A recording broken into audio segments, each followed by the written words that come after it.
Elliot with TechCo here, and today we're going to be reviewing a new two-wheeled transportation gadget. When GearBest sent it, I had absolutely no idea what to think about it, outside of the fact that YouTube and Instagram stars absolutely love the thing. Before we get started, let's gear up.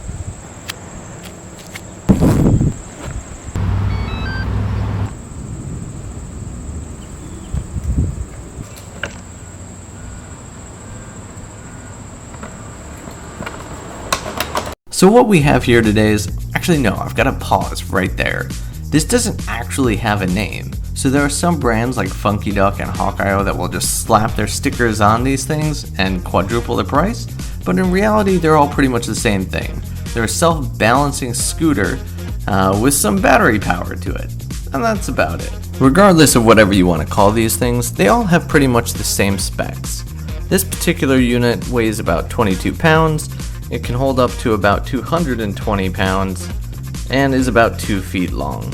On a particular charge, which takes about 3 to 4 hours, you can go about 15 miles or so. In my first trial run, I ran about just under 3 miles at an average pace of 5.6 miles per hour. Overall, this thing is pretty durable.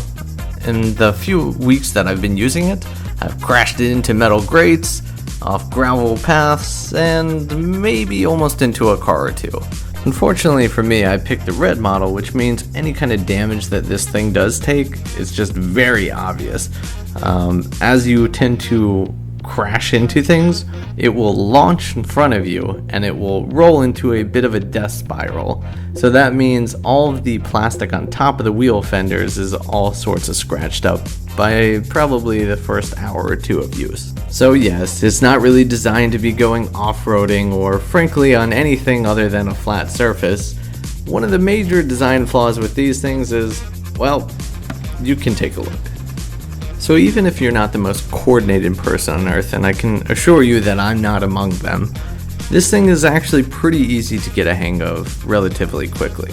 So I brought it into my office, I had a bunch of friends use it at a barbecue. Really, it took a matter of a couple of minutes. People would jump on it, they'd move really slowly, and then after a couple of minutes they would pretty much go top speed, all of 6 miles per hour. The most challenging part about this is actually getting on and off this thing. There are 4 sensors, 2 under each foot, that helps you balance out. So being able to get both your feet on there at the same time and off at the same time tends to prevent you from crashing or falling on your ass.